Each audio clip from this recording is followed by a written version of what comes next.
মনে হচ্ছে আজকেও আর হবে না। আমি তো একটু অরফান বয় ছিলাম, অটোমেটিক্যালি আমার খুব একটা ওরকম রেগুলারিটি কিছু ছিল না। আজকে বিনা নাক ডাকায় শ্রীদীপা ঘুমাবে, আর আজকে আমাদের মধ্যে একটু বিচ্ছেদ হচ্ছে।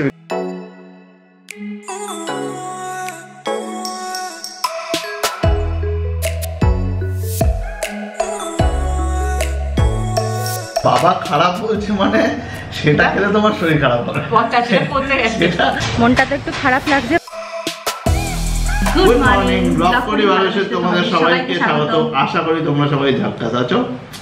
আজকে একটা নতুন দিন, থার্সডে 8 অক্টোবর। আমরা ব্রেকফাস্ট টেবিল থেকে তোমাদেরকে আজকে গুড মর্নিং বলছি।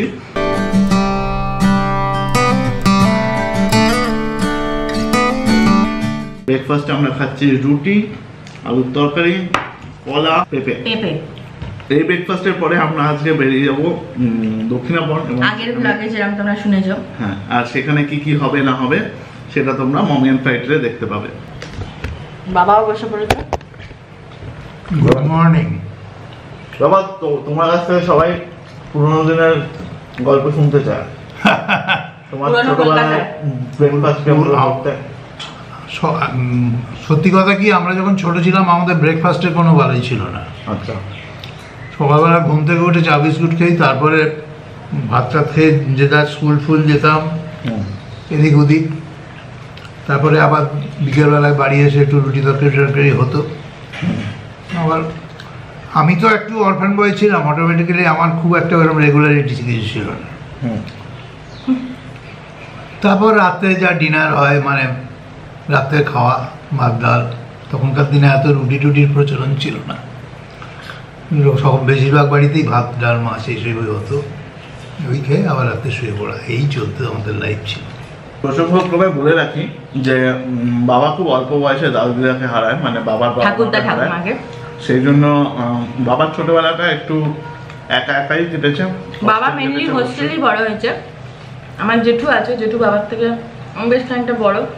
তো বাবা অনেক ছোট বয়সেই বাবার বাবা মাকে, মানে আমাদের ঠাকুমাকে হারিয়েছে, যে কারণে বাবা অনেকটা টাইম হোস্টেলে বড় হয়েছে আর বেশ ইন্ডিপেন্ডেন্টলি বড় হয়েছে। যে কারণে আমার বাবা কিন্তু বাড়ির সব কাজকর্ম পারে, মানে যেটাকে বলে জুতো সেলাই থেকে চণ্ডীপাঠ, বাবা সব পারে। তো সেইটা একটা জিনিস, যে কারণে বাবা যে কথাটা বললো, তোমরা ভাবতে পারো যে হঠাৎ এই কথাটা কাকু কেন বলছে, তো সেইভাবে। তো যে কারণে আমার বাবার খাওয়া দাওয়া নিয়ে কোনো ঝামেলা নেই, কোনো বাদ বিচার নেই। মানে যেটা হয় যে যখন আমরা প্রচুর অপশনস পাই তখন আমাদের কাছে আমরা প্রচুর সিলেক্টিভ হয়ে যাই, কিন্তু যখন মানুষের কাছে অপশন থাকে না তখন কিন্তু সে সবটাকেই খুব সুন্দর করে অ্যাকসেপ্ট করে বড় হতে পারে। তো আমাদের ছোটবেলায় তার একটা বেস্ট এক্সাম্পল হচ্ছে যে বাবা কোনো খাবার খেয়ে কখনো খারাপ বলে না, মানে সেটা যত খারাপই হয়ে যাক বাবা কখনো খারাপ বলে না। মানে বাবা খারাপ বলছে মানে সেটা খেলে তোমার শরীর খারাপ হবে, সেইটা হচ্ছে ব্যাপার। মানে এই জন্য বাবার মানে সহ্য শক্তিটাই এমন ভাবে, এবং সেটা শুধু খাবার না, মানুষের ব্যাপারেও কোনোদিন কোনো মানুষের ব্যাপারে খারাপ বলে না। ঠিক মানে যে মানুষটা ভীষণ খারাপ তার সম্পর্কে খুঁজে খুঁজে ভালোটাই আগে বলে, আর যে কোনো সিচুয়েশনে খুব তাড়াতাড়ি অ্যাডাপ্ট করতে পারে। আমরা যেরকম প্রচুর উফ আফ করি, উফ এখানে কি করে থাকবো, এখানটা নোংরা, ওখানটা গরম লাগছে। আরেকটা জিনিস যেটা আমি যদিও বাবাকে মানে রিলেশনে আমার শ্বশুরমশাই, বাট আমি বাবা হিসেবেই তো দেখি। আমার যেহেতু চেনা জানাটা খুব কম দিনের, বাট আমার অবজারভেশনে এটা আমি বুঝেছি যে বাবার যদি কোনো মানুষের সঙ্গে ভালো না লাগে বা তার সম্বন্ধে কোনো নেগেটিভ ফিলিংস কখনো যদি হয়েও থাকে, বাবা সেটা এক্সপ্রেস করে না। বাবা সেই ব্যাপারে পুরো চুপ থাকে, মানে কোনো কমেন্ট করবে না। এটা আমি খেয়াল করেছি। বাবা ঠিক কিনা বলো? হ্যাঁ, কখনো কারোর ব্যাপারে একটা খারাপ কথা বলবে না মুখ দিয়ে। যদি কোনো অপ্রীতিকর ঘটনা থাকেও বাবা চুপ করে থাকবে, কোনো কমেন্ট করবে না। অনেক সময় অনেক কিছু আমরা জানতে পারি না, অনেক পরে হয়তো জানতে পারি, কারণ বাবা আমাদের বলেই নি ব্যাপারটা। এরকম হয়েছে বহুবার। আর আমাদেরকেও কিন্তু সবসময় ছোটবেলা থেকে শেখানো হয়েছে যে কেউ যদি কিছু দেয় বা কেউ যদি কিছু রান্না করে দেয় তো কখনো সেটাকে খারাপ করবে না, কারণ সেই জিনিসটার পিছনে তার একটা পরিশ্রম, একটা খোঁজা, একটা মেহনত আছে। তো সেটার জন্য সেটা যেরকমই হোক সে তার বেস্ট এফর্ট দিয়ে বানিয়ে দিয়েছে, সেটাকে ভালো বলবে।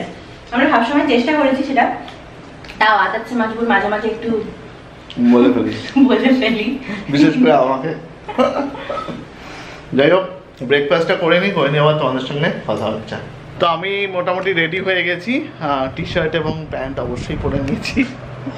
তো আর আমি ওপর থেকে রেডি হয়ে এসেছি, আমি জানতাম না সিদীপা কি পড়ছে, বাট দেখো কালার পুরো ম্যাচ করে গেছে, পুরো টোটালি কোইন্সিডেন্টাল, তাই না? হ্যাঁ, ও রেডি হচ্ছে।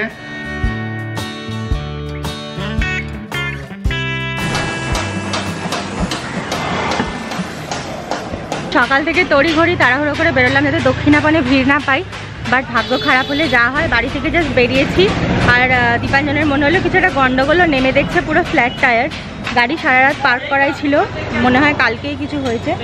তো সঙ্গে সঙ্গে নিয়ার বাই গ্যারেজে এনে ওটাকে এখন ঠিক করা হচ্ছে, কিন্তু অলরেডি সেই 12টা বাজতে 10 এখানেই হয়ে গেল। আমাদের আজকে আবার সেই দুপুর হয়ে যাবে, মনে হচ্ছে আজকেও আর হবে না। প্রচণ্ড বাধা, মনটা তো একটু খারাপ লাগছে, বাট দেখি যাবো, বেরিয়েছি যখন গাড়িটা ঠিক করিয়ে যাব দক্ষিণাপন, দেখবো গিয়ে কি হয়।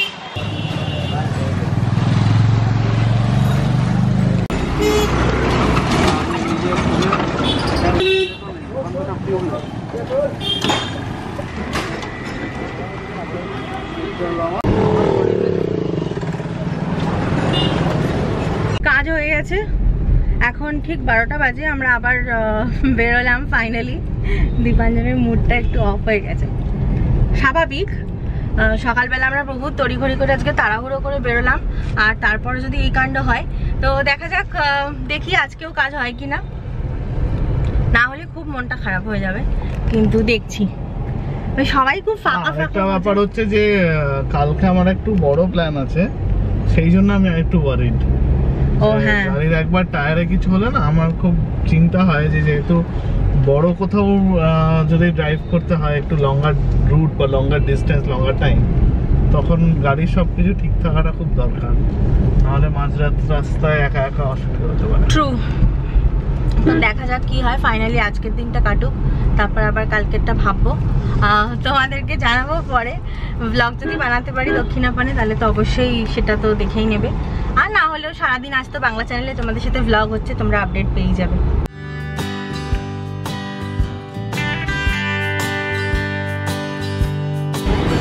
মোটামুটি আসছে,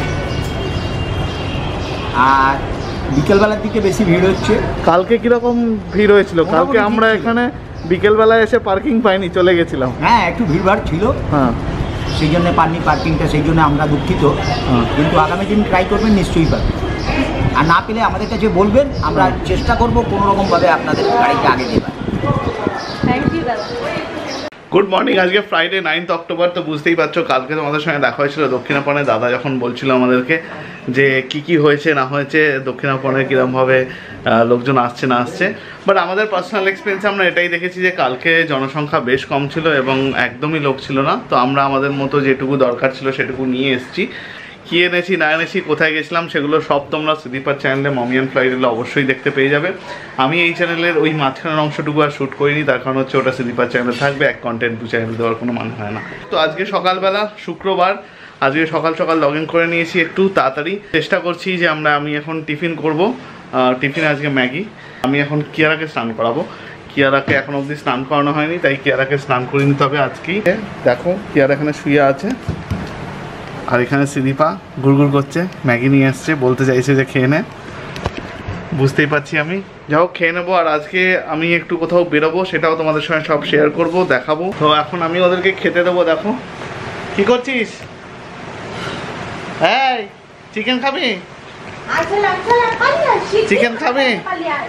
কেন পালাচ্ছিস, কেন বনুর কাছ থেকে পালাচ্ছিস কেন? দেখেছ? যাই হোক, খেতে দিই একটু বেরোবো, ওদের জন্য একটু চিকেনটাও নিয়ে আসতে হবে, প্লাস আমার কিছু জিনিস আনার আছে, একটু ফ্রুটস টাইপের জিনিসপত্র, সেইটা আনতে জাস্ট বেরোবো। বেরিয়ে আমি অলরেডি অফিসের কাজ শুরু করে দিয়েছি, তো দেখা যাক, এই সবের মধ্যেই সব কিছু চলছে।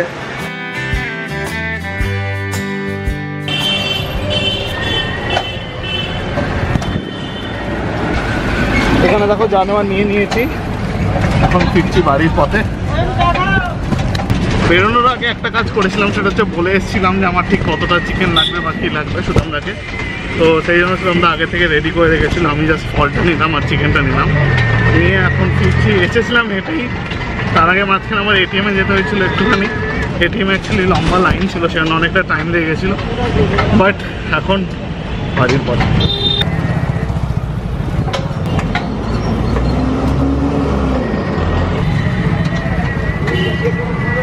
আসতেই যথারীতি ফ্লারি আর কিয়ারা দৌড়াতে শুরু করে দিয়েছে। এখানে ফ্লারি দেখো ওয়েট করে আছে, আর কিয়ারা কোথায় খুঁজে পাওয়া যাচ্ছে না, সে ওদিকে দৌড়াতে করতে করতে এই যে এসছে দৌড়াতে করতে করতে ছোটো স্থান। তো বুঝতেই পারছো এরকমভাবে চলছে। সিরিপা এখন চাপের মধ্যে আছে, আমিও চাপের মধ্যে আছি, বাট ঠিক আছে। এখন আমি যাবো ওপরে কাজ করতে বসবো, তোমাদের সঙ্গে দেখা হচ্ছে আবার একটু পরেই। তাহলে কিছুক্ষণ পরে আবার তোমাদের সঙ্গে দেখা হচ্ছে। এখানে আমরা কতগুলো জিনিস যেগুলো আমরা দক্ষিণাপন থেকে নিয়েছিলাম সেগুলো তোমাদের একটু দেখিয়ে দিই। এই একটা শাড়ি আমরা নিয়েছিলাম, এই শাড়িটা একটু লাইট কালারের মধ্যে, হয়তো বুঝতেই পারছো খুব লাইট। আর তার সঙ্গে আছে হচ্ছে এই আরেকটা শাড়ি, এই শাড়িটা দেখাচ্ছে। এটা কিসের? এটা হচ্ছে গ্রে কালারের একটা চান্দেরি সেট।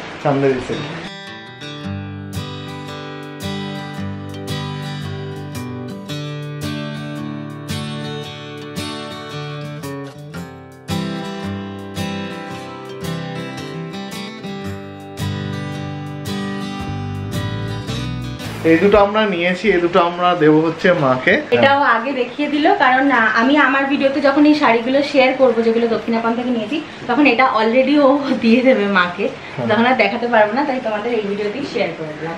এইটা একটা লিনেন। হ্যাঁ, এটা একটা লিনেন। এই রংটা আমার খুব পছন্দ হয়েছে, খুব সুন্দর শাড়িটা। তো আজকে যাব, গিয়ে কালকে ব্যাক করে আসবো। তো মাকে পুজোর সময় এই দুটো জিনিস আমাদের দেওয়ার ছিল অবশ্যই, আর কিছু ফ্রুটস নিয়েছি সেগুলো দেবো, সেটা আর দেখাচ্ছি না। বাট আজকে আমাদের মধ্যে বিচ্ছেদ হচ্ছে। দাও একটু হাতটা দাও তোমার। আজকে আমাদের মধ্যে রাতে আমি একটু নাক ডাকা আজকে বিনা নাক ডাকায় সিরিপা ঘুমাবে। আর আজকে আমাদের মধ্যে একটু বিচ্ছেদ হচ্ছে, বিকজ আমি একদিনের জন্য আউট অফ স্টেশন। আর ফ্লারি কিয়ারাও এখন সিরিপার সঙ্গেই থাকছে, আমি একাই যাচ্ছি, একাই আসবো। এই যাত্রায় ওদেরকে নিয়ে যাচ্ছি না, পরের বার সবাই যাবে, সেরকমই প্ল্যান আছে। যাই হোক, তো তোমাদেরকে আবার আমি নেক্সট ব্লগটা শুরু করব যখন আমি কল্যাণী যাচ্ছি সেখান থেকে। তো তোমাদের সঙ্গে আজকে তাহলে এই ব্লগটা যতদূর হলো আর কি, দক্ষিণাপন অ্যান্ড অল দ্যাট, আশা করছি তোমাদের ভালো লেগেছে। ভালো লেগে থাকলে অবশ্যই লাইক করে দিও, কমেন্ট করো, আর বন্ধুদের সঙ্গে শেয়ার করো, সাবস্ক্রাইব তো অবশ্যই করবে। আর পরের ভিডিওটা তোমাদের অবশ্যই দেখতে হবে, কারণ দীপাঞ্জন প্রমিস করেছে যে বাড়িতে গিয়ে ভ্লগ করবে। হ্যাঁ, আমার বাড়িটাতে অনেকেই তোমরা দেখতে চেয়েছো, তো চেষ্টা করবো আমার বাড়িতে কিছু অংশ ভ্লগ করে তোমাদের দেখানোর। আশা করছি তোমাদের ভালো লাগবে। নেক্সট ব্লগটা চেক করতে থেকো, সাবস্ক্রাইব করে নিও যাতে নোটিফিকেশান পেয়ে যাও, সেজন্য বেল আইকনটাকে প্রেস করে দিয়ে অল নোটিফিকেশানটাকে অন করে দেবে। আর নিজেরা ভালো থেকো, সবাইকে ভালো রেখো, এই বলে ব্লগ করি ভালোবেসের তরফ থেকে আজকের জন্য টাটা।